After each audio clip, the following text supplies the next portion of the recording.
J'aimerais que, Philippe, tu nous dises ce que c'est que le label ICI. Alors, ICI, c'est une fédération internationale de coaching, à l'origine allemande. Aujourd'hui, elle regroupe plus de 45 pays.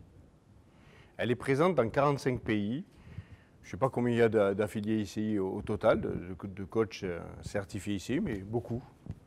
C'est une fédération qui est née en Allemagne, parce que les Allemands ont un degré d'exigence assez fort par rapport aux Américains, qui sont plus laxistes. Ils ont trouvé qu'il existait un label américain, mais que le label américain était un petit peu interprété à la légère dans certains pays. Et les Allemands sont très processus, très résultats et très rigoureux. Ils ont donc lancé, au début en Allemagne, alors effectivement ça a fait boule de neige en Allemagne, il y a eu beaucoup de formés. Et puis petit à petit, ça s'est étendu sur le reste de la planète. Et aujourd'hui, on retrouve ça dans 45 pays. Et même aux États-Unis, ça commence à pénétrer.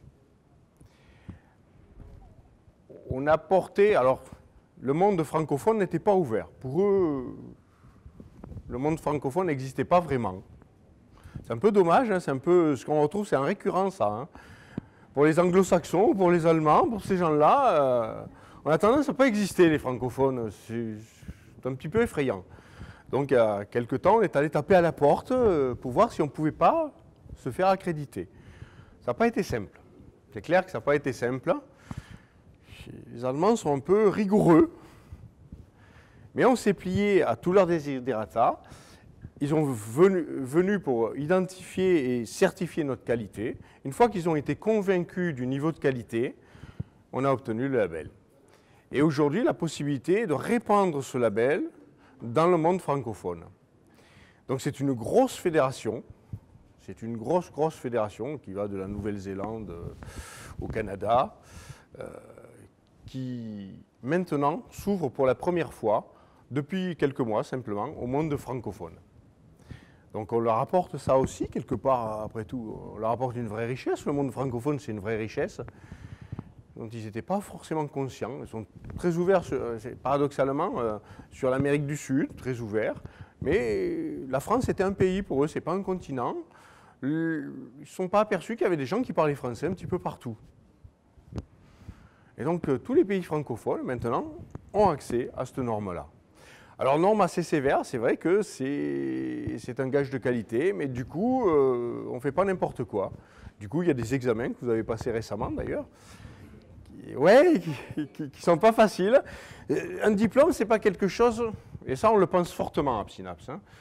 On pense fortement qu'un diplôme, vous achetez une formation, ok, vous achetez une formation, vous n'achetez pas un diplôme, vous n'achetez pas une certification. Vous achetez une attestation d'avoir fait la formation, ça c'est sûr, mais pas notre nom, pas l'engagement. Et pour ICI, c'est pareil. L'engagement, il se mérite. Et il y a des épreuves à passer pour pouvoir l'avoir. Alors des fois, il y a des gens qui sont recalés, c'est vrai que... il y a même une fois qui est allé jusqu'au tribunal pour nous demander son diplôme. On est allé au tribunal et on a gagné. Il est hors de question de donner... On engage notre nom. On engage un label. Et ICI, c'est pareil. Ils engagent un label, un gage de qualité. Et il faut que ce diplôme soit un certificat de qualité. Et ça fait toute la différence. Et donc là, je suis très fier d'avoir pu remettre aujourd'hui à 6 personnes les premiers certificats ICI sur le sol tunisien. C'est une grande fierté pour moi, franchement.